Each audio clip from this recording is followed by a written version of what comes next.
الحمد لله رب العالمين والصلاة والسلام على سيد المرسلين وعلى آله وأصحابه أجمعين. قال الله تعالى في القرآن العظيم والفرقان المجيد بعد أعوذ بالله من الشيطان الرجيم بسم الله الرحمن الرحيم. وما آتاكم الرسول فخذوه وما نهاكم عنه فانتهوا. وقال النبي صلى الله عليه وسلم أدبوا أولادكم وأحسنوا آدابكم إن أولادكم هدية إليكم أو كما قال عليه الصلاة والسلام. صدق الله مولانا العظيم وصدق رسوله النبي الكريم ونحن على ذلك من الشاهدين والشاكرين والحمد لله رب العالمين. புகழ் அனைத்தும் அல்லாஹ் ஒருவனுக்கே. சாந்தியும் சமாதானமும் கண்மணி ரசூலுல்லாஹி ஸல்லல்லாஹு அலைஹி வஸல்லம் அவர்களின் மீதும் அவர்களை பின்பற்றிய உத்தம சத்திய சஹாபாக்கள், தாபிஈன்கள், தபஅத் தாபிஈன்கள், சுஹதாக்கள், சாலிஹீன்கள், நாதாக்கள், நல்லவர்கள், குறிப்பாக நம் அனைவரின் மீதும் அல்லாஹ்வின் சாந்தியும் சமாதானமும் என்றென்றும் நின்று நிலவட்டுமாக.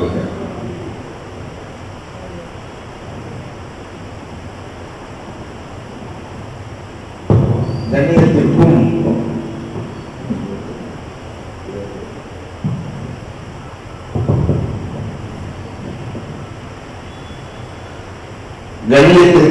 மிகுந்த மரியாதைக்கு உரித்தான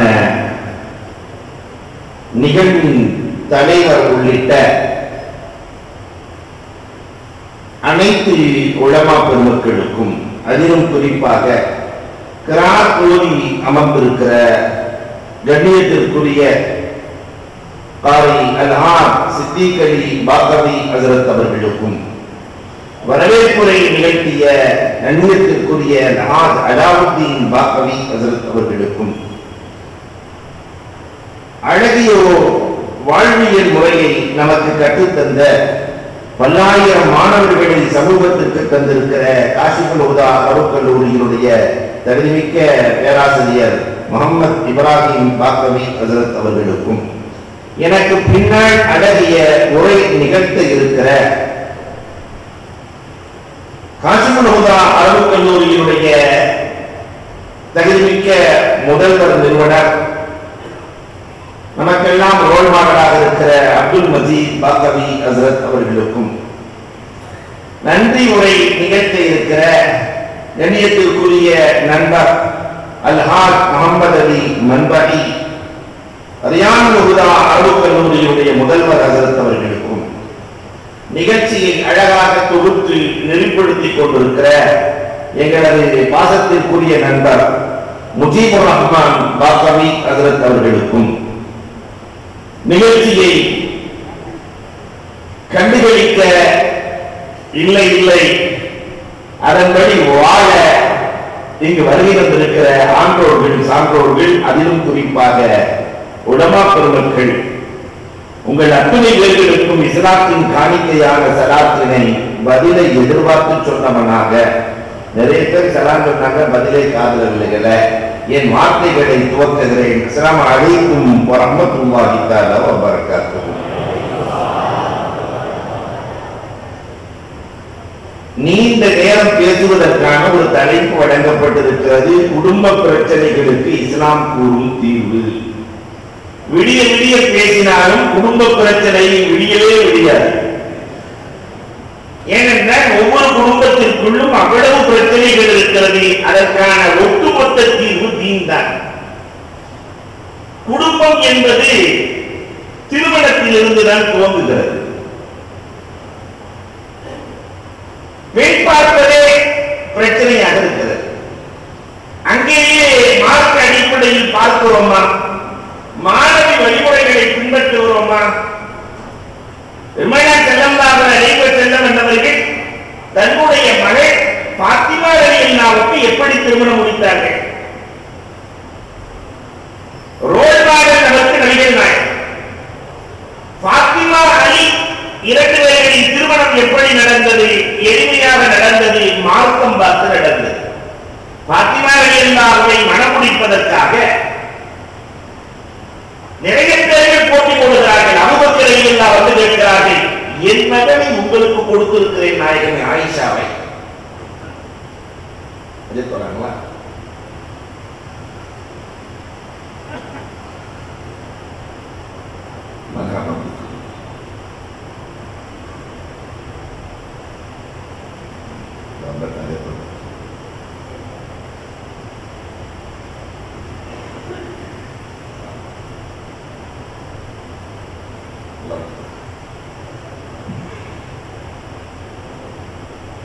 அல்ஹம்துலில்லாஹ்.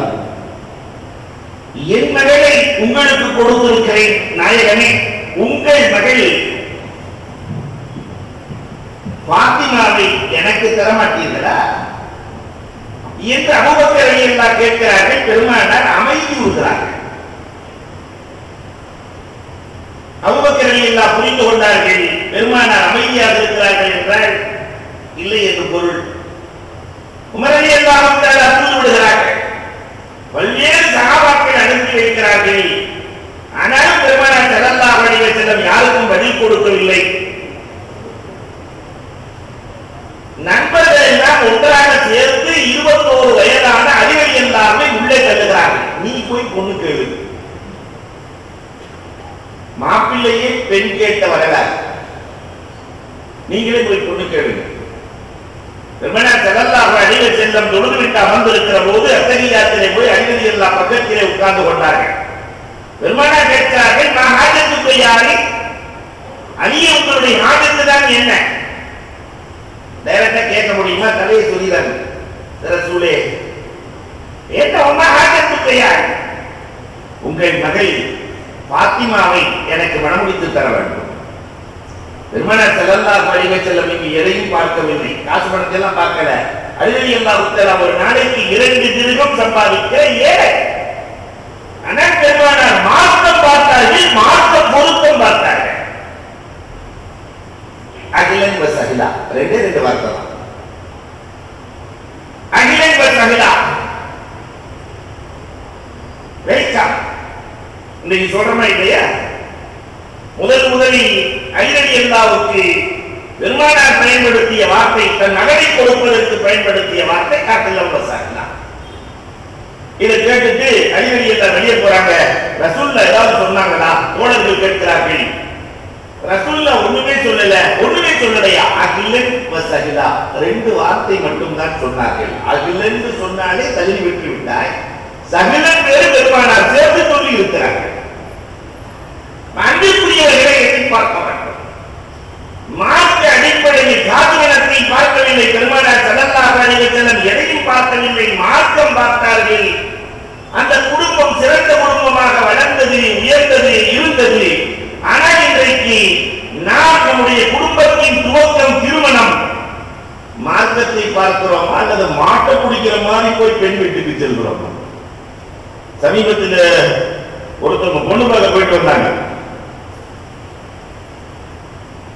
நல்ல குடும்பம், பொண்ணு இல்லைன்றாங்க. மாப்பிள்ளை தங்கம், எந்த கெட்ட குணமும் இல்லை. ஏங்க பொண்ணு இல்லை? நீங்க இல்ல, மாப்பிள்ளையோட அம்மா உள்ள வந்தாங்க, முடிய குடிச்சு இழுத்து பார்த்தாங்க, வாயை திறந்து பல்லெல்லாம் கரெக்டா இருக்கான்னு பார்த்தாங்க, காலை குடிச்சு பார்த்தாங்க, கையை திரும்பி பார்த்தாங்க. இப்பயே இப்படி பார்க்கிறவங்க கல்யாணத்துக்கு பின்னாடி என்ன மாதிரி படுத்துவாங்களோ தெரியல. அதனால இல்ல. அல்லாஹ் அக்பர். பெண் பார்க்கிற முறை இதுவா? இன்றைக்கு மார்க்கம் சொன்ன முறைப்படி பெண் பார்க்குதல் என்பதே நடப்பதில்லை. அதுல இப்ப நவீன காலமாக எந்த பிரச்சனையும் இல்லை. ஆட்டுக்கு புரோக்கர், மாட்டுக்கு புரோக்கர், மனுஷனுக்கும் புரோக்கர். யார் புரோக்கர் இருந்தா கோத்துக்குவாங்க. ஏன்னா இந்த மாதிரி கூட்டத்துல நிறைய கார்டை வச்சுட்டு புரோக்கர் உட்கார்ந்து இருக்கு. பெரிய கூட்டம் நடந்துச்சுன்னா இன்னைக்கு நிறைய இடத்துல பொண்ணு கிடைக்கிறது கஷ்டமா இருக்கு, மாப்பிள்ளை கிடைக்கிறது கஷ்டமா இருக்கு. நான் அதை தவிர நான் சொல்லல. ஆனால் பொய் சொல்லி திருமணம் முடிக்காது. மாற்றம் திருமணம் என்பது கடைசியாக பார்க்கப்படுகிற நிகழ்வாக மாறி இருக்கிறது. அடிக்கடி சொல்றது உண்டு, ஒரு இடத்துல நல்ல பசவுள்ள மாப்பிள்ளையா பாருங்கன்னு சொல்ல கல்யாணம் எல்லாம் முடிச்சு கடைசியில் பார்த்தா போஸ்ட் போட்டுறேன், புறப்பேர் முடிச்சு விட்டா போஸ்ட் போட்டுறேன். ஏய் என்னடா இவனை முடிச்சிருக்கிறீடா? இல்ல நீங்க தானே சொன்னீங்க பசவுள்ள மாப்பிள்ளையா பார்க்கணும்னு. அதான் எப்பயுமே ஒரு வாடிக்கை மாத்தான் இருப்பார். முடிச்சுட்டான். இன்னும் சில இடங்கள்ல இந்த பேசுறதே ரொம்ப அழகா இருக்கும். புரோக்கர் பேச்சு நம்ம பேசுறதுல என்ன பேச்சு? புரோக்கர் பேசுற பேச்சுன்னா பேச்சு. விளக்கெண்ண தேச வேளாண் மீன் மாதிரியே இருப்பார். வேளாண் மீனையே பிடிக்க முடியாது. அதுல விளக்கெண்ண தேச மாப்பிள்ளை என்ன செய்யற? மாப்பிள்ளை ரயில்வேல வேலை செய்யற. ரயில்வே பெரிய நெட்வொர்க் ஆச்சு. ரயில்வேல என்ன வேலை? ட்ரெயின் வந்தா வேலை, ட்ரெயின் இல்லாட்டி வேலை இல்லை. சரி டிடிஆரா இருப்பாருன்னு நினைச்சு கல்யாணம், ட்ரெயின் வந்தா டிடிஆருக்கு வேலை, ட்ரெயின் இல்லாட்டி வேலை இல்லை. கல்யாணத்துக்கு பின்னாடி பார்த்தா தான் தெரியுது முறுக்கு நிற்கிறாங்க. ட்ரெயின் வந்தா வேலை, ட்ரெயின் இல்லாட்டி வேலை இல்லை. நான் பொய் ஒன்று சொல்லி திருமணம் முடிக்கவில்லை. நம்ம மார்க்கெட்டிற்கு முன்னுரிமை இல்லை. கண்டதையும் பார்க்கிற கலாச்சாரம் இல்லையா? அதற்கு இந்த nikah.com 1000 காம்கள் தன்னுடைய காம்களை எல்லாம் விட்டுவிட்டு அந்த காமுக்குள் போய் உட்கார்ந்து தன்னுடைய குடும்பத்தை சீரழிக்கிற அவலம் இன்றைக்கு நம் சமூகத்தில் அலங்கேறிக் கொண்டிருக்கிறது. மார்க்கம் இருக்கிறதா? மாப்பிள்ளை தொழுவர ஒண்ணு தொழுகுமா? மாப்பிள்ளை குரான் ஓதுவாரா? ஒண்ணு குரான் ஓதுமா? நல்ல குணம் இருக்கிறதா? நல்ல பண்பு இருக்கிறதா? குடும்பத்திற்கு ஏற்ற மாப்பிள்ளையா? குடும்பத்திற்கு ஏற்ற பெண்ணா? இதெல்லாம் முன்னோர்கள் பார்த்தார்கள். அந்த குடும்பம் சிறப்பாக இருந்தது. இன்றைக்கு இதையெல்லாம் பார்ப்பதற்கு முன்னோர்களும் இல்லை, பார்ப்பதும் இல்லை. இன்றைக்கு நீ ஒதுக்கி வைக்கப்பட்ட காரணத்தினால் இந்த சமூகமும் ஒதுக்கி வைக்கப்பட்டிருக்கிறது. இதுதான் யதார்த்தம். இரண்டாவதா ரொம்ப சாண்டா சொல்லி 5 செய்திகளை மட்டும் சொல்லி நான் நிறைவு செய்து கொள்வேன். எனக்கு பின்னால் கண்ணியத்திற்குரிய ஹஜ்ரத் விழாவினுடைய உரையும் இருக்கிறது. அதற்கு பிறகு 9 காலத்துக்கு தொழுகை என்று சொல்லி இருக்கிறார்கள்.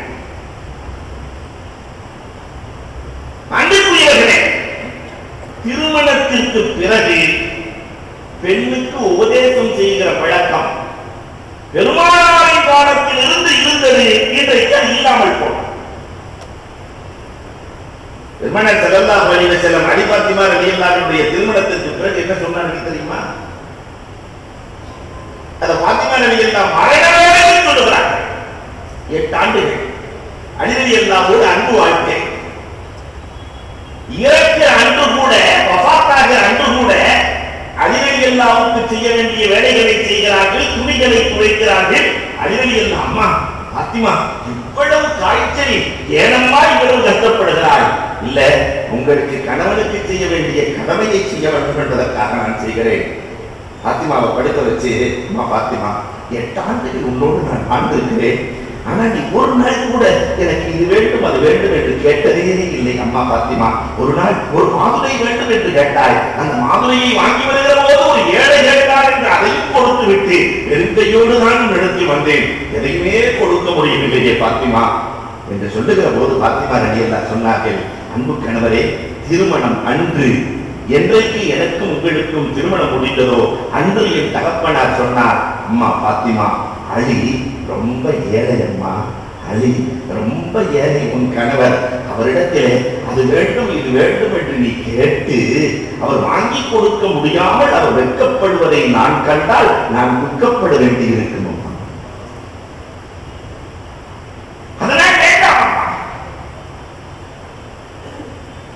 திருமணத்தை அன்று பெண்ணுக்கு உபதேசிக்கிற பண்பாடு நாம சின்ன பிள்ளையில பார்த்திருக்கிறோம்.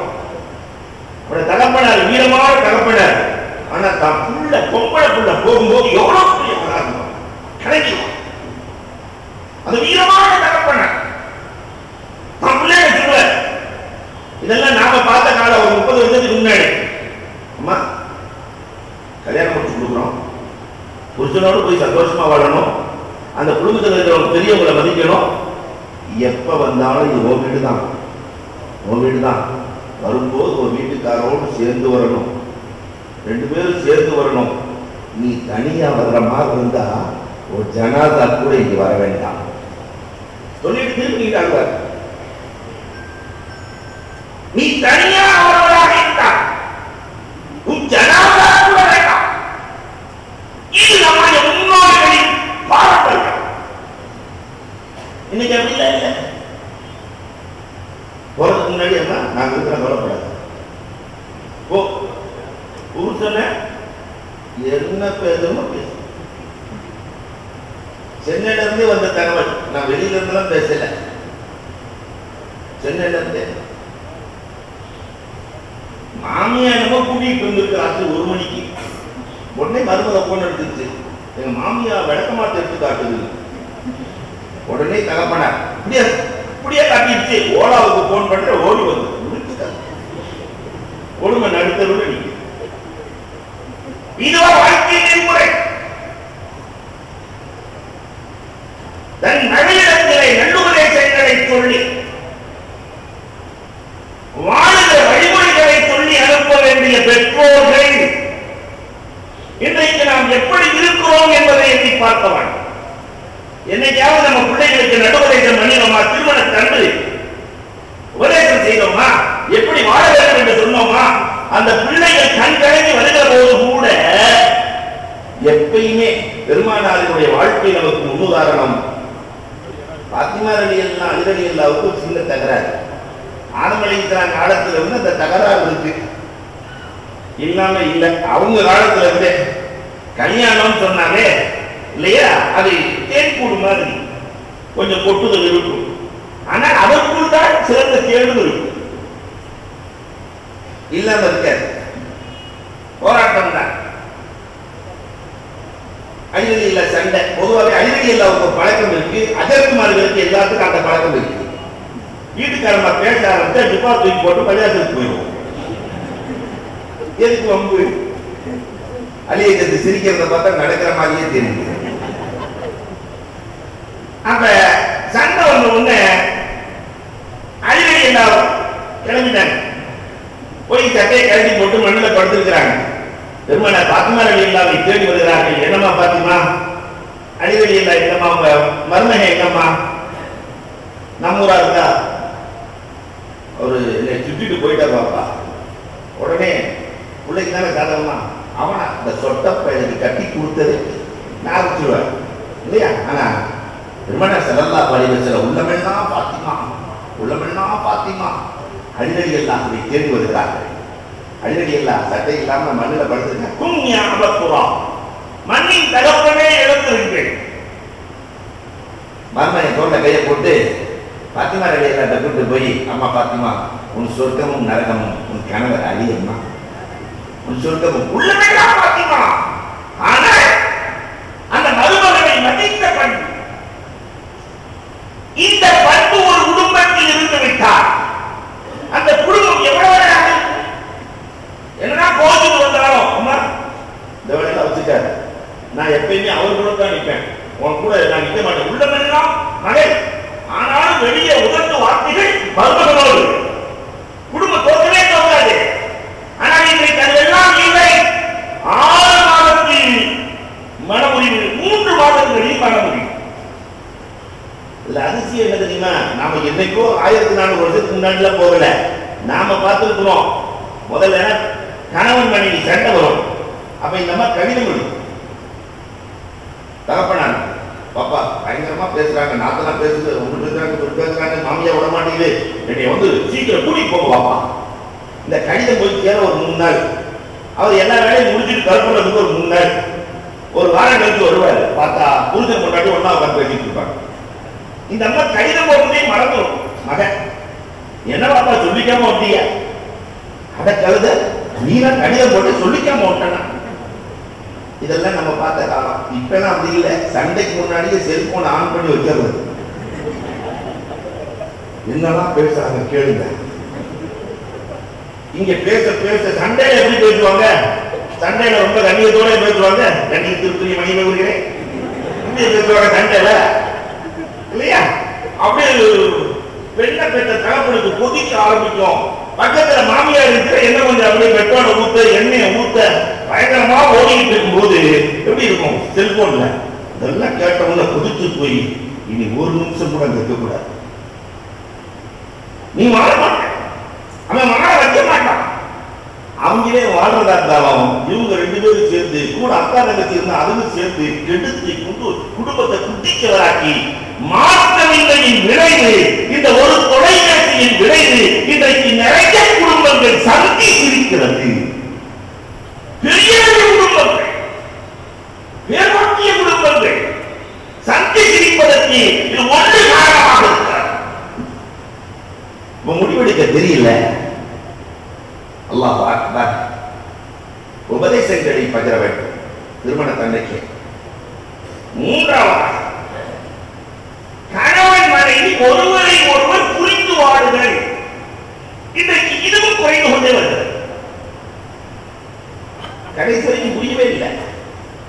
காரணம் என்னன்னா, ஒரே பெட்ல படுக்கிறாங்க, இவன் யாரு கூடயோ சேட் பண்ணிட்டு இருக்கிறான், அந்த அம்மா யாரு கூடயோ சேட் பண்ணிட்டு. சேட்டையிலேயே பெரிய சேட்டை சேட்டிங் சேட்டை தான். நீ பண்ற சேட்டை கொஞ்சம் நெஞ்சம் அல்ல. அன்பிற்குரியவர்களே, ஒருவருக்கு ஒருவர் புரிந்து வாழுங்கள். பெருமானார் ஸல்லல்லாஹு அலைஹி வஸல்லம் தன்னுடைய மனைவிமார்களை பற்றி என்ன அழகாக பேசுகிறார்கள். என் கதீஜா யார் தெரியுமா?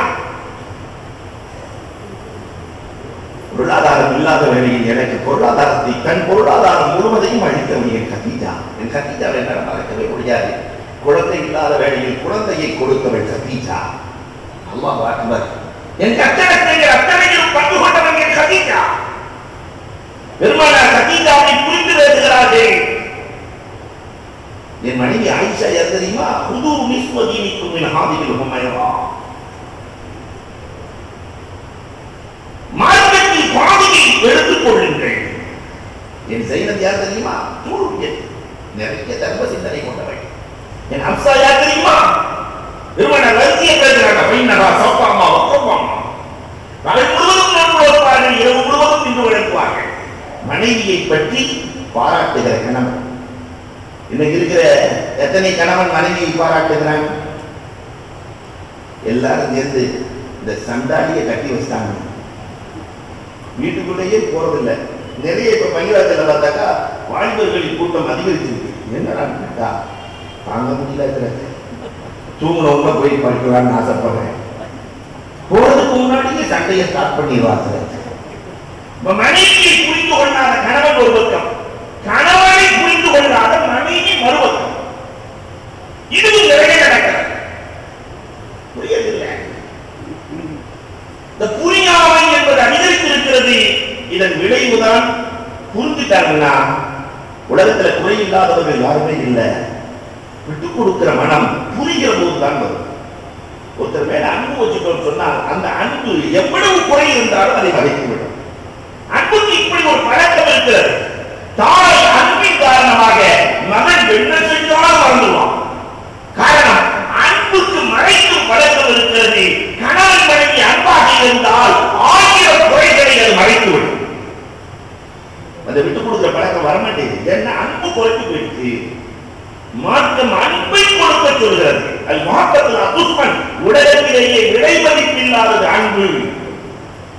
இந்த அன்பு இரண்டுகளுக்கு மத்தியில் பரஸ்பரமாய் வர வேண்டும்.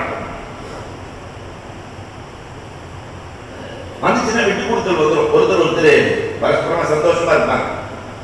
அதனால ஒருத்தர் எழுதினான், வீட்டு சமையலறை கூட சில நேரத்திலே விட்டுக் கொடுக்கும் பாடத்தை அழகாக கற்றுத் தருகிறதுன்னா, சமையலறை என்னடா கற்றுத் தருதுன்னா, இந்த தக்காளி சட்னி இருக்கா இல்லையா, அப்படி மிக்சியில போட்டு ஒரு அடியில் அரைச்சிடும். ஏன்னா தன்னை விட்டுக் கொடுக்கிறது. ஆனா அந்த தேங்காய் சட்னி இருக்கா இல்லையா, போட்டோம்னு அறையாது. 4 தடவை மிக்சியில் அட்டி அட்டி அட்டி அடிக்கும். விட்டுக் கொடுக்கிற தக்காளி சட்னி கெட்டு போவதில்லை.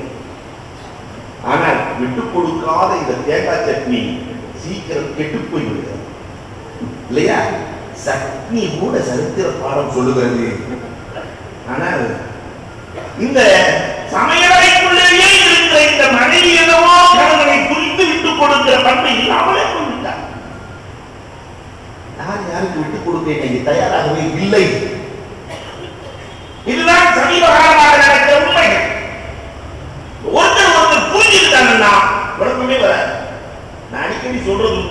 இங்கேயும் நான் சொல்லுகிறேன்.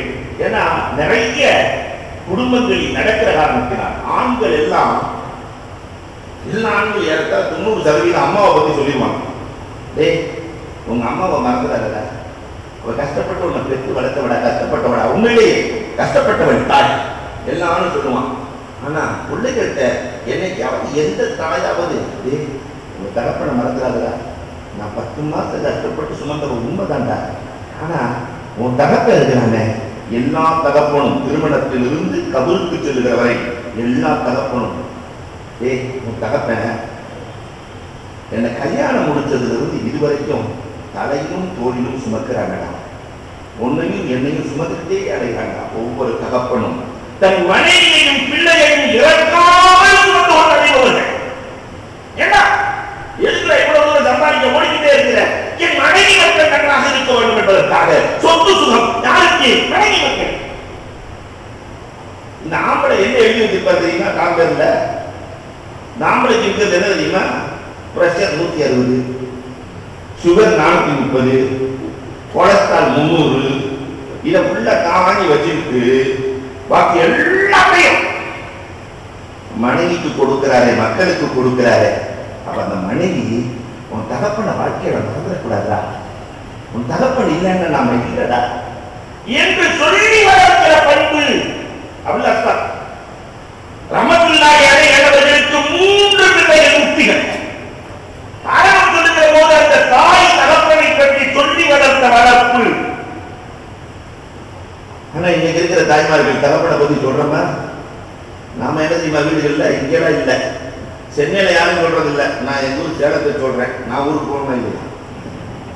எல்லா பொம்பளையும் என்ன சொல்லுதுன்னா கொப்பனை நம்பாத, அது லூஸ், அது பேச்சை கேட்டா நீ விளங்க மாட்டேன், கொப்பனை உருப்படாத, அதை பேச்சை கேட்டா நீ உருப்படாம போயிடுற. பக்கத்து வீட்டு அப்துல் அம்மா எப்படி எல்லாம் சம்பாதிச்சிருக்கிற, உங்க ஒப்பனும் தான் இருக்காங்க, ஒன்றும் இல்லை. நாங்க கசம் நான் பைக்கு மனிஷா இதெல்லாம் வாழ்க்கையை பங்கு வைத்து கொடுத்திருக்கிறார் இல்லையா? எவ்வளவு பெரிய ஆளாக இருந்தாலும் பக்கத்து வீட்டோடு ஒப்பிட்டு அந்த கணவனை கேவலப்படுத்துகிற மனைவி வாழ்க்கையில் ஜெயிப்பதே இல்லை. இதன் நிலை தெரியுமா? இப்படி சொல்லி சொல்லி வீட்டில 60 வயதை தாண்டிய பெரியவர்கள் இன்றைக்கு வீட்டிலே அனாதைகளாய் வாழ்கிறார். நிறைய வீடுகளில், நான் சிரிக்க சொல்லவில்லை, நிறைய வீடுகளில் 60 வயதுக்கு மேல இருக்கிற ஆளு கூட உட்கார்ந்து பேசுகிற பிள்ளைகள் இல்லை. தகப்பனை பிடிக்கல, அவர் பேச்சு பிடிக்கல, பக்கத்தில் உட்கார்ந்து பாப்பா உங்களுக்கு என்ன செய்கிறது, உங்கள் வாழ்க்கையின் அனுபவங்களை சொல்லுங்கள், நான் கேட்டு பார்க்கிறேன் என்று சொல்லுகிற பிள்ளைகளை இழந்து விட்டோம். தகப்பனின் உபதேசம் இவனுக்கு நன்றாக இருக்கிறது இல்லையா? காரணம் மாற்றவில்லை. அல்லாஹ் அக்பர். ஒருவரை ஒருவர் புரிந்து கொள்ளுதல், புரிய வைத்தல் நம்முடைய குடும்பங்களில் இல்லாமல் போய் கொண்டிருக்கிறது.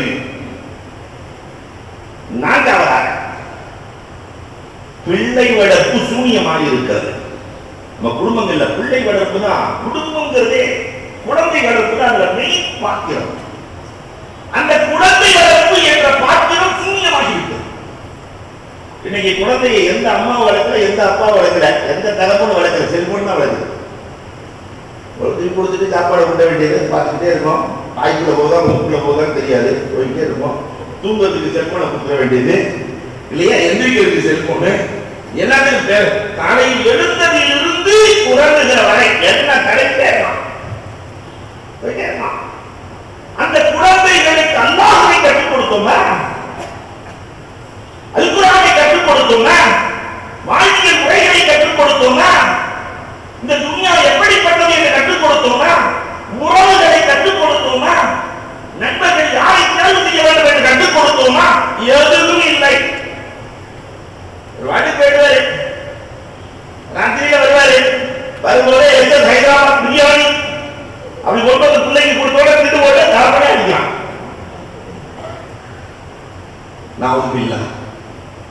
அப்ப அல்லாஹ்வை கற்றுக் கொடுக்க வேண்டும். பிள்ளைகளுக்கு முதலில் கற்றுக் கொடுக்க வேண்டிய பாடம் ஏதோ வந்து கேட்டோம் போனோம்னு இல்லாம சில விஷயங்களை வாழ்க்கையில எடுத்துப்போம். அல்லாஹ் இந்த வார்த்தைக்கு நிகர் உலகத்தில் எதுவுமே இல்லை. காரணம் என்ன தெரியுமா? இத்தனை கோடி மக்களை படைத்த அல்லாஹ் அவன் பெயரை யாரும் வைக்காமல் பாதுகாத்திருக்கிறான். யாருக்காவது அல்லாஹ் பேர் வச்சிருக்காங்க? காத்தாங்குளத்தில் ஒரு ஆளுக்கு காபத்து மேல் பேர் வச்சிருக்கிறார், செக்ரட்டரி. அவர் பேரு ராமநாதபுரம். சாத்தாங்குளத்து செக்ரட்டரிக்கு பேரு தலைவருக்கு பேரு காபத்துல்லா. ஒரு நாள் பயானுக்கு போகும்போது நானே கேட்டேன், செக்ரட்டரி ரசூலுல்லா வேணும், காபத்துல்லா வேணும், ரசூலுல்லா வேணும்ல. ஆனா அல்லாஹ் என்ற பெயரை யாருக்கும் வைக்காமல் எல்லாம் பாதுகாத்து வைத்திருக்கிறான். பார்த்தீர்களா? இந்த அல்லாஹ் என்ன வேலையை செய்யும் தஃசீர்ல பார்த்தா தெரியும். சுலைமான் அலைஹிஸ்ஸலாம் முக்கியமா வந்துட்டு இருப்பாங்க. சுலைமான் அலைஹிஸ்ஸலாம் நீண்ட வரலாறு சொல்லுகிறேன். ஜின்கள் நிறைய அறிவாற்றல் நிறைந்த அறிவாளிகள் அமைச்சர்கள் எல்லாம் அமர்ந்திருக்கிற போது அந்த அம்மா உள்ள நுழைய முன்னாடி அந்த அம்மா சிம்மாசனம் இருக்கணும். அவை குறித்து மின்னல் ஜின்னு சொல்லுச்சு, பயங்கரமான ஜின்னு சொல்லுது, நான் ஒரு 6 மணி நேரத்தில் கொண்டு வந்துட்டுமா? அந்த அம்மா இங்க வர்ற முன்னாடி இருக்கணும், 5 நிமிஷத்துல இருக்கணும். ஆசிமுன் பரதையா சொன்னார், நான் கொண்டு வருகிறேன். கண் சிமிட்டும் நேரத்தில் வந்தது. அவன் என்ன சொன்னார்? தஃசீரை பாருங்கள். அல்லாஹ் என்றார். உள்ளத்திலிருந்து அல்லாஹ் பூமியை சுருட்டி கொண்டு வந்து நிறுத்தினான். புகாரில் ஒரு தாத்துமிக்கா போர்க்களத்தில் பெருமானாரின் நெஞ்சின் மீது ஏறி வாழை வைத்து, உன்னை யார் காப்பாற்ற? பெருமானா தனியா இருக்கிறாங்க, படுத்திருக்கிறாங்க, நெஞ்சுக்கு மேல ஏறி உட்கார்ந்து இருக்கிறாரு, வாழ் கையில இருக்கு, எல்லாம் இருக்கு, யார் காப்பாற்றுவது? உள்ளத்திலிருந்து அல்லாஹ் என்றார்கள் பெருமானார். வாழ் கீழே விழுந்தது, எடுத்து அவன் நெஞ்சின் மீது ஏறி உண்மை யார் காப்பாற்றுவது? அல்லாஹ்வின் பாவாவை நம் பிள்ளைகளுக்கு நாம் உணவளிக்கவில்லை, நாமும் உணரவே இல்லை. உணரவே இல்லை. நீதி முழு அல்லாஹ். ஆனா இன்னைக்கு பிள்ளைகளுக்கு என்ன சொல்லி கொடுத்துருக்கணும்? எதை செஞ்சாலும் ஐயோ இப்படி ஆயிடுச்சு. இந்த ஐயோவை மோதா போயிட்டா கூட ஐயோடு போயிட்டாங்க. அண்ணாலும் போட்டுங்க, ஐயோடு போயிட்டாங்க. சிவனே இருந்தேன், இங்கே ஏன் அவரை கூப்பிடுற? முஸ்லிம் குடும்பத்தில் இல்லையா? ஏற்கனவே கூப்பிடணும் அனுப்பிட்டு இருக்காங்க. அம்மாவை கூப்பிட வைக்கணும். அன்புக்குரியவர்களை எண்ணி பார்த்தவன் அல்லாஹ்வை பிள்ளைகளுக்கு கற்றுக் கொடுங்கள். தொட்ட அத்தனை காரியங்களுக்கும் அல்லாஹ் அல்லாஹ் அல்லாஹ் அல்லாஹ் என்று சொல்லிக் கொடுங்கள். அரபுநாடுகளுக்கு போனா தெரியும், அல்லாஹ் இல்லாஹி தல்லாஹி தொட்டதற்கெல்லாம் அல்லாஹ். அதனால் பாலைவனத்தை அல்லாஹ் சோலைவனமாக்கி வைத்திருக்கிறான். இங்கே சோலையில இருக்கிறோம், பாலைவன வாழ்க்கை வாழ்ந்துட்டு இருக்கோம். காரணம், நம்ம இடத்தில் அல்லாஹ் இல்லை. வாழ்வியலை கற்றுக் கொடுத்தோம்னா பிள்ளைகளுக்கு யாரோட சேர்ந்து இருக்கணும் சொல்லிக் கொடுக்கல. அதனால கஞ்சா வைக்க போயிட்டான், சொல்லிக் கொடுக்கல. கண்டாரோட சேர்ந்து இருக்கா. ஒரு இளைஞத்தை போய் கேட்டாங்களா, ஒரு பையன் கேட்டுக்கிறான், வாழ்க்கைன்னா என்னன்னு கேட்டுக்கிறான். வாழ்க்கைன்னா என்ன? அந்த இளைஞர்கள் நேரடியாக சொல்லிக் கொடுக்கல. இளைஞர்கள் எப்பயுமே சட்டுன்னு சொல்ல மாட்டாங்க. ஒரு அழகான கல் எடுத்து கையில கொடுத்து, நாளைக்கு காலையில போய் காய்கறி கடைக்கு முன்னாடி நில்லு, மார்க்கெட்ல அப்படி கையில கல்ல வச்சுட்டு நில்லு. அப்படி நின்னாலே வியாபாரத்துக்கு நினைச்சுக்குவாங்க. என்ன வேலை சொல்றாங்கன்னு கேட்டுக்குவா, கொடுத்துறாரு. போய் நேரம் மார்க்கெட் பக்கத்துல போய் அப்படி கல்ல வச்சு நின்னோடனே வந்தவங்க பார்த்தாங்க, கல் நல்லா இருக்கு, மார்க்கெட்ல கல் நல்லா இருக்கு, ஒரு 5-6 ரூபா இருக்குமா, ஒரு 5 ரூபா இருக்குமா, 6 ரூபா இருக்குமா அப்படின்னு சொன்னோன்னு கேட்டு மட்டும் பண்ணான். பாப்பா 5 ரூபா இருக்குமா, 6 ரூபா இருக்குமான்னு கேட்கறாங்க. சரி பரவாயில்லப்பா, நாளைக்கு இந்த கல்லை தூக்கிட்டு நீ போய் பழைய இரும்பு மார்க்கெட்ல போய் நில்லு. பழைய இரும்பு மார்க்கெட்ல போய் இப்படி கடை தூக்கி நின்னோடனே அங்க வர்றாங்கலாம் பார்த்துட்டு, ஒரு 50 ரூபா இருக்குமா, 100 ரூபா இருக்குமா என்று கேட்கிறாங்க. பாப்பா நேற்று 5 இருந்த கல்லு இன்னைக்கு 50 60 மாறிவிட்டது பாப்பா. இது ஒன்றும் பிரச்சனை இல்லை. நாளைக்கு இந்த இடத்துல மியூசியம் நடக்குது, நல்ல அழகான பொருளா வச்சு விற்பனை செய்யறாங்க, கண்ணாடி கடை, மியூசியம், அங்க போய் நில்லு. அங்க போய் நின்னா இப்படி கல்ல வச்சு நின்னோட பார்த்தவங்க சொன்னாங்களா, இது ஒரு 50,000 ரூபாய் கிடைக்குமா? அப்பா முதல் நாள் 5 தான், 2வது நாள் 50 தான், இப்ப 50,000 நான் வாங்குகிறேன் என்கிறாங்க. ஒன்றும் பிரச்சனை இல்லை. 4வது நாள் நீ போய் நகை கடைக்கு முன்னாடி நில்லு. நகை கடைக்கு முன்னாடி கடத்திட்டு அப்படி நிற்கிறான். அங்க வந்து அழுகெல்லாம் போன அழுகெல்லாம் பார்த்துட்டு நல்லா இருக்கே கல்லு 5 லட்சம் ரூபாய்க்கு கிடைக்குமா? 5 லட்சம் ரூபா பாப்பா நேற்று 50,000 ரூபாய் கேட்டான், இன்னைக்கு 5 லட்சம் ரூபா தான். ஒவ்வொரு நாளும் இப்படி பன்மடங்கு ஏறுவாப்பா. சரி விட்டுருப்பா, நீங்க இந்த வைர வியாபாரிகள்லாம் இந்த இடத்துல கொண்டு செய்வாங்க, அங்க போய் இந்த கல்லை வச்சுட்டு இல்லை. வைர வியாபாரிகள் இருக்கிற இடத்துல அந்த காஷ்மீர் ப்ளூ அந்த கல்லை வச்சுட்டு அப்படி நின்ன முன்ன பார்த்துட்டு அப்படி இதைத்தான் திருடிட்டு இருந்தேன், 50 லட்சத்துக்கு கிடைக்குமா? அதுவே கம்மி நினைச்சிட்டு ஒரு 50 லட்சத்துக்கு கிடைக்குமா? ஓடி வரலாம். பாப்பா அது 5 தான், நீ 50 தான், அது 5 லட்சம் தான், 50 லட்சம் அதே கம்மிங்கிறாரே பாப்பா. தகப்பனார் சொன்னார், வாழ்க்கையும் பிடித்தார். யாரோடு சேர்ந்து நீ இருக்கிறாயோ அதை பொறுத்து தான் உனக்கான அறியாமை. நீ ஒன்றுக்கு மாறாதவர்களோடு சேர்ந்திருந்தால் உன் மரியாதை இப்படி இருக்கும். ஆனால் வைரங்களை உருவாக்குகிற வைர வியாபாரிகளாக இருக்கக்கூடிய ஆன்மீகவாதிகள், ஆளுங்கள், மார்க்கம் தெரிந்தவர்கள், மனிதனாக உன்னை உருவாக்கக்கூடியவர்களோடு சேர்ந்து இரு, நீ வைரமாக மாறுவாய். ஆனா இன்னைக்கு வைர வியாபாரத்தில் நீ போகாத, குப்பையோடையே சேர்ந்து சொல்லி நிறைய குப்பைக்கு தான் அனுப்புறோம். தன் பிள்ளை அப்படி இருக்க வேண்டும், இப்படி இருக்க வேண்டும் என்றால் எப்படி இருப்பான்? வாழ்வியலை என்ன பிள்ளைக்கு நம்ம கற்றுக் கொடுக்கவே இல்லை. வாழ்வியல குர்ஆனை கற்றுக் கொடுத்தோமா? குர்ஆனை கற்றுக் கொடுக்கல. அண்ணன் தம்பிகள் ஒற்றுமையாக இருக்க கற்றுக் கொடுத்தோமா? அதையும் கற்றுக் கொடுக்கவில்லை. அன்புக்குரியவர்களே, தீனை கற்றுக் கொடுங்கள். நிறைவாக சொல்லுகிறேன், என்ன ஒரு நிமிஷத்தா இருக்கு, 9 முடிய சொல்லி இருக்கிறாங்க.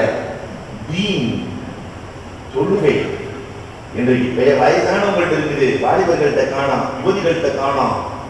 எல்லா பிரச்சனைகளுக்குமான தீர்வு என்று பெருமானார் சொன்ன கொள்கை இல்லையா? ஒவ்வொரு பொருளை அழுக்கை நீக்குவதற்கு கொண்டு பயன்படுத்தப்படுகிறது. உடம்புல இருக்கிற அழுக்க சோப்பு நீக்கிறோம் இல்லையா? சொல்யூஷன் கண்ணாடியில் இருக்கிற அழுக்க நீக்கிறோம், வண்டியில இருக்கிற அழுக்க சர்வீஸ் நீக்கிறோம். உள்ளத்தில் இருக்கிற அழுக்கை எது நீக்கிறோம்? நம்ம உள்ளத்துக்குள்ள எவ்வளவு போட்டி, பொறாம, நயவஞ்சகத்தனை கண்டது கரியதெல்லாம் இருக்கா இல்லையா? உள்ளத்தின் அழுக்கை நீக்கி புனிதப்படுத்துகிற இந்த தொழுகை குடும்பத்திற்குள் வந்துவிட்டால் குடும்பத்தை புனிதமாக மாற்றிவிடும். அல்லாஹ் ரப்பல் ஆலமீன் தீனோடு வாழுகிற குடும்பமாக நம் குடும்பங்களை ஆக்குவானாக. வாஹு தஅவானா அல்ஹம்துலில்லாஹ்.